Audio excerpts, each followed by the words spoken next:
Good morning, everybody.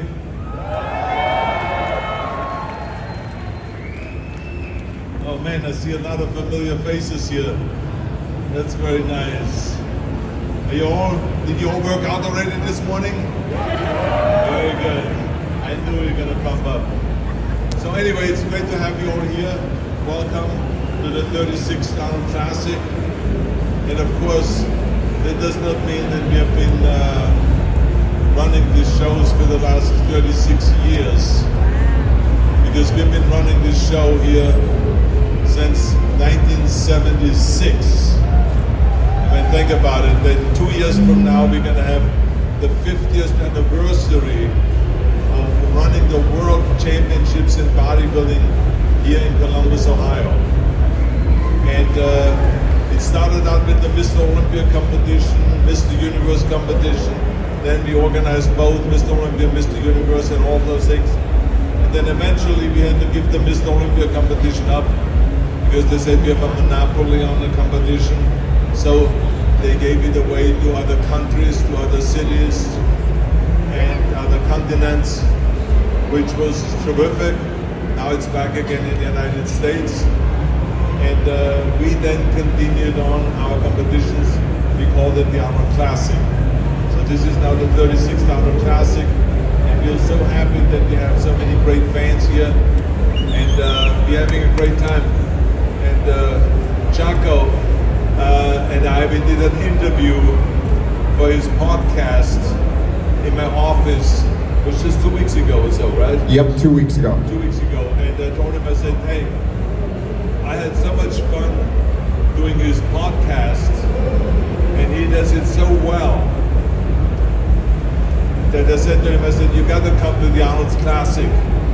I said, I'm going to provide you with a stage, and we're going to do it in front of the people rather than in my office where there was only like 5 people standing around while we were doing our interview. But now I said, you can do it in front of thousands of people. And so this is what we have here today. Did I promise too much? No, you did not promise too much at all. It's awesome. And it's awesome to be here. And one of the things that strikes me about this and what you built here is you have a convergence of physical culture. We got Olympic lifters out there. We got strongmen out there. We got bodybuilders out there. It's everything coming together. Did you envision that when you started this, or is that just what happened over time? Oh, that's a very good question, because no, I did not envision it in 1976. In 1976, I wanted to run the Mr. Olympia competition because I felt like the Mr. Olympia winners and competitors didn't get the respect that they deserved. So I said, I'm going to go and promote them, and we're going to up the cash prize from $1,000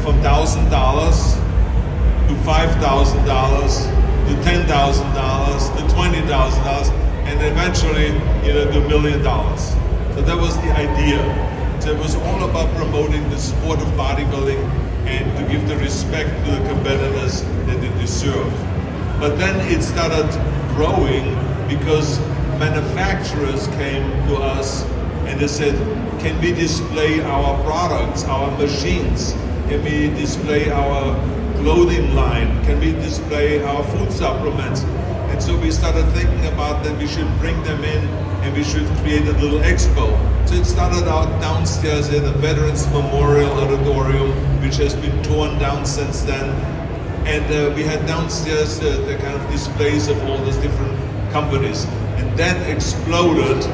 And then eventually we had to move over here to this expo, to this convention center.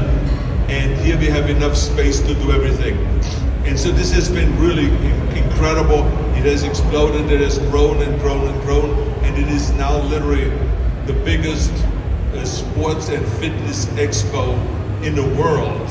And just to show to you that what was also interesting is that we not only expected to have that many companies involved way back, but also that we have that many sports.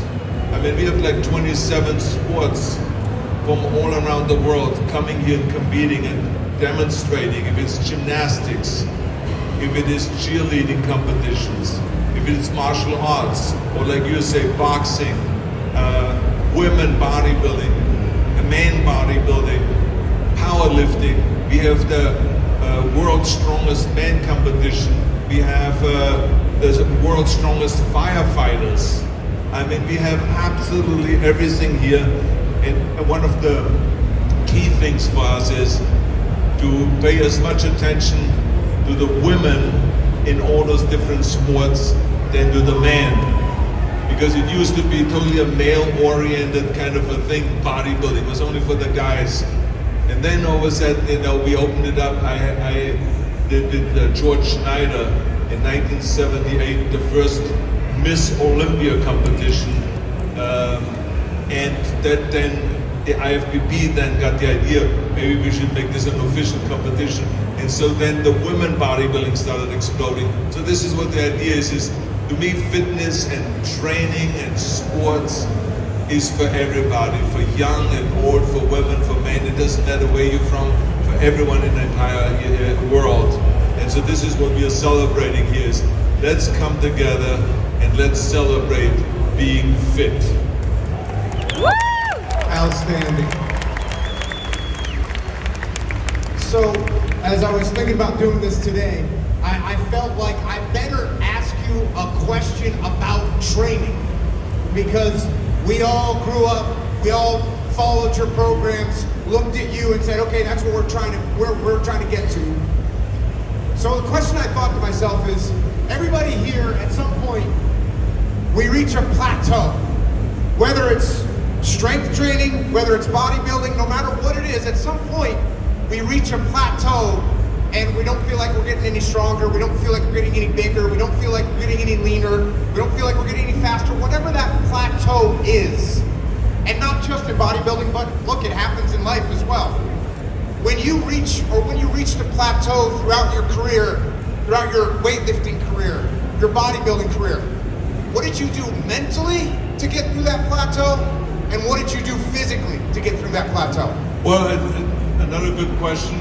What I think is the most important thing is to recognize that the body has a defense mechanism. So if you do every second day 5 sets of bench press, 5 sets of incline press, 5 sets of chin-ups, 5 sets of bent over rowing, 5 sets of cable rowing, your body will get used to that. And the body knows what's coming up.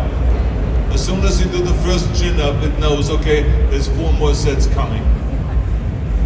So what we did was, we used the shocking principle.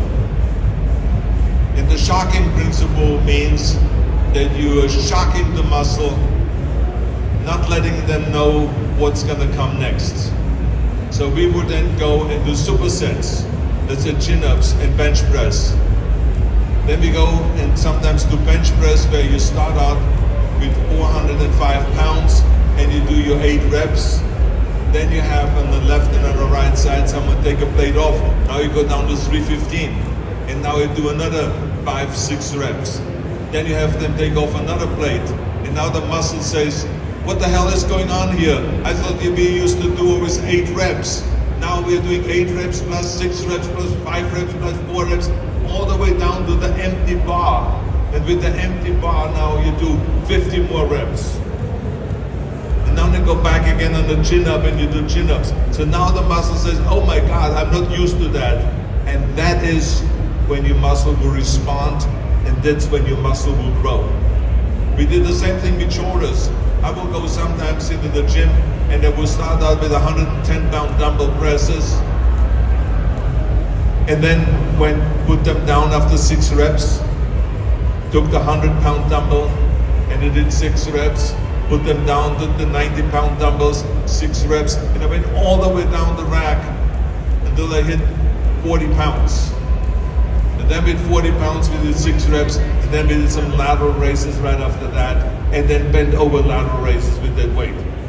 So now the shoulders were screaming. I had my arms down here like this, and they were in pain. I put my arms on something like that, they were in pain. I tried to hold on to something high up like this, and they were in pain. So they were literally just kind of screaming and saying, now we have to grow. Because the more you torture the muscle, and the more there's pain inflicted on the muscle, the more you shock the muscle, the more you wake it up, and the more it has to respond. It has to respond. And the way it responds, it will grow. And it will get stronger, and it will get bigger. And it will get more defined. And so those are the kind of things that we did.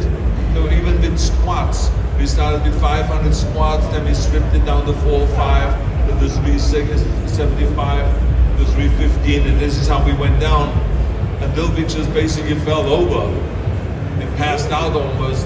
So this is what they call the shocking principle. So I remember Franco Colombo and I, when we trained together biceps, we would sometimes on the end take a barbell, not a heavy one. It was maybe 120 pounds. And we would do curls. And then as soon as I'm finished with my curls, with my 8 reps, I will give it to Frank. He will be standing right in front of me. And then he does his 8 reps. Then as soon as he was finished, he gives it back to me. And I said to myself, no, do another few reps. I mean, I'm not quite ready yet. But he did his 8 reps. So he gave it back into my hands. So I put it back and I started doing curls. Now the 8 reps became harder. And then after I was finished with my reps, all I could do, then I gave it back to him. And he said, oh, no. And this is how we went back and forth. But because the muscle was used to a certain amount of second rests, and all of a sudden that rest period was shrunk down to very little. So now it couldn't recuperate, the muscle couldn't recuperate that quick. So now it was screaming, and the bicep was cramping up. When we went home afterwards, it was cramping up because it never was trained like that. So those are the kind of things that you have to do in order to really get out of this thing where you get stuck. And this is no different than in your personal life. In your personal life, it's the same thing. If you do every day the same thing, if you go every day, you get up at 7 o'clock in the morning, and then you drive to work, and then you go and work the whole day, then you come home, and then you eat, then you spend time with your family, go to sleep, and then it's going to become boring. So now you have to go and create excitement. You have to start getting up, let's say 5 in the morning. You maybe go to the gym first to mix it up. So then you feel really good the rest of the day. Or you learn another language, or you start playing chess, or you do something to kind of spice it up. And then on the weekend, you start planning with your family, and you say, we're gonna go today to the next city over, and we're gonna go and visit this castle, or visit this hotel, or go to Disneyland, or whatever it is. You kind of spice it up, because whenever you make a plan, then everyone looks forward to it, and it makes life more interesting. It's like so many guys, you know, they go home and they have their dinner, but it's nice when you can go and say to your wife or to your girlfriend, I made a plan today. We're gonna go to this restaurant. And she may say, you know, I'm tired. No, I already organized the bottle of champagne. I already did this. I already made the reservation. I already paid for it. So you can't say no. So now you go. And I guarantee you, when you go, you're gonna have the greatest time, and everything will be spiced up. So you have to find little things that spice things up to make it interesting, and to make it, there's always a difference between existing and living. I like to live. That means fully, rich life, you know, rather than just existing. So be creative about all of those things. That's the bottom line. So, when I'm gonna go back to another training question here. We all have strengths and weaknesses. You know, whether it's a certain movement that we are naturally good at, we got some other movements that we're not naturally good at. It's very easy to just kind of focus on what you're good at and try and hide your weaknesses. How did you approach that from a mentality of, you you know you had obvious strengths. You also had areas you probably needed work on. How did you approach that from a mental aspect? Well, let me give you an example. The most common thing that you see people do is they walk into the gym and they do what they are good at. So if someone is good in the bench press, that's the first thing they do. But then when you say, lift up your sweats, show me your calves. No, they are not pumped up yet. I said, what do you mean they're not pumped up yet? Let's just see it. No, I don't want to show it yet. So that's the mistake. Because what I did was, and this was not my idea, that was Reg Park's idea, my mentor. Reg Park had 21-inch calves. And my calves were 19 inches. And Reg said to me, your arms are 21 inches and your calves are 19 inches. It's off balance. So I said, what do you recommend? And he says, first of all, psychologically, you got to go and cut off your sweats or wear shorts. Show your weak point. Show that your chest is enormous, but my calves suck. And just let everyone in the gym know, without really saying, look at this, my calves suck. They will see that they suck, because when they compare your calves with your arms, they will know that they suck. And so his point was, the only way that we train our calves or our weak point is by exposing it. So this is what I did. I exposed my calves, and every day when I walked into the gym, I did first my calves for 2 years. I did my calves and my abs first, which Joe Weider then called the priority principles. See, Joe was always good at taking our ideas and then using it in the magazine. And he called it the Joe Weider priority principle. We didn't mind that because it's always about live and let's live. So he should shine because he gave us the publicity with his magazine. So we can call it the Joe Weider principles and all that stuff. But that's what we did. We used the priority principle. So calves, I started out my whole workout with 15 sets of calves. And the heaviest weight, I sometimes had 2-3 guys sitting on my back to just torture my calves every single day. Why every day? Because you walk every day and use your calves. So that's a muscle you use every day, unlike chest or back or shoulders that you don't use every day. The calves you use every day. Every time you make a step, you use your calf. So therefore you have to go and train your calves every day. Just like forearms. There's certain things you have to train every day. So it's the priority principle. And it's no different than in anything else. Like I was always a bad reader. A little bit dyslexic. And so I always, when I do a speech that is written up, teleprompter speech, I do 20, 30 times I practice that speech to really know the speech well. Rather than to do something else that I'm good at, I'm doing the things that I'm not good at, which is reading the speech. Because the only way that a speech then comes off really well is if you can read it very casually without having to look like at the words. Oh my God, what does that word mean? How do you pronounce this word? And all of those kind of things. So it's all about the priority principle. You know, just work on the things that you're not good at, that you're lousy at, and admit it, rather than finding excuses. Admit it. I'm shitty at this, and I'm gonna work my ass off on this. This is my goal now for this year. I'm gonna bring this up to the equal level of all my other body parts. Outstanding.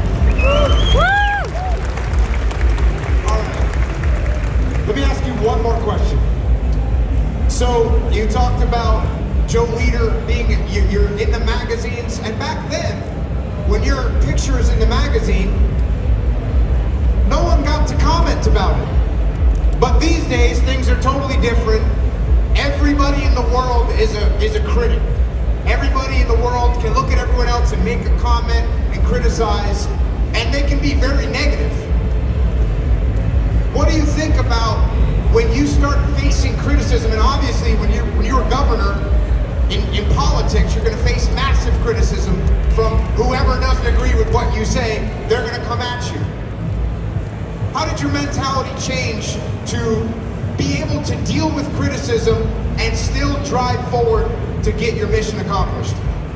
Well, I think that the older you get, I think the more wise you get. So of course, when I was young and I was 22 years old and someone criticized my body, you know, I had a very nasty response. But then as time goes on, then you realize, well, not everybody can have the same opinion. Not everybody can have the same heroes. There's some people that say, I love Stallone. He's my #1 hero. To me, it used to bother me when someone said that, but today it doesn't. Because today I say, I join you. I'm a big fan of Stallone too. And I'm a big fan of The Rock too. And I'm a big fan of this guy. I mean, it's okay that people have different opinions about who they like or don't like. There's people that say to me, Arnold, your best year was 1974 because that's when you were the biggest. I didn't like it that much when you were winning the Mr. Olympia in 1975 or in 1980. I totally understand that. Especially then when you get into politics. Imagine when you announce your candidacy. I had in California, I remember, an 80% approval rating. But as soon as I started announcing that I run for governor and that I'm a Republican, then 50% of the people immediately were against me. So now my popularity went from 80 to 50%. So this is what happens. But I mean, it didn't bother me. I said, I can understand it. But the important thing is just to get 51% of the votes. That's what I have to fight for. Get 51% because that's the majority, and then I can win the governorship. That's exactly what happened. I mean, I went beyond that, but I mean, it would happen two months later, I was governor. I did not listen to the comments. What does he know? He should have run for mayor first. He should have been a senator first. He should have done this first. I mean, is it possible that he knows how to run the state? Yeah, of course, when you go in there, you don't know everything. But you learn very quickly. I was like a sponge. But my heart was in the right place. I didn't sell out to the people that paid for my campaigns like all the other politicians do. I came out of the outside in. And that's exactly what the people wanted, an outsider to come in and to straighten the mess out. So it would never ever have, like my campaign manager always said to me, he says, there's 20% of the people that hate their mother. So he says, so therefore there is no way that you can always have everyone like you or love you. Forget that, Arnold. And so this is what I always remember, is that people have different opinions and I have to respect their opinion. And I think that now, the biggest mistake that the politicians are making in America is, especially in Washington, is that they always just think about their own party and their own philosophy. They get stuck in their ideological corners. I'm a Republican, but that does not mean that I have to hate a Democrat. As a matter of fact, when you look at this audience here, it could very well be that this is a very split audience. Half of them are Democrats, half of them are Republicans, and some of them are independent or decline to state or whatever. So why would I care? I love every one of you for coming here and for supporting the Arnold Classic. I don't care what your party affiliation is. I don't care who you vote for, who you're supporting or anything like that. I think we have one thing in common. We're all soulmates. We are into getting fit and getting healthy. And we are there to pump up other people to also get healthy and fit, regardless what our political beliefs are. That is really what the bottom line is. That's what I see out here when I look around the thousands of people out here. Well, I will leave it at that right there, everybody. Let's give it up for the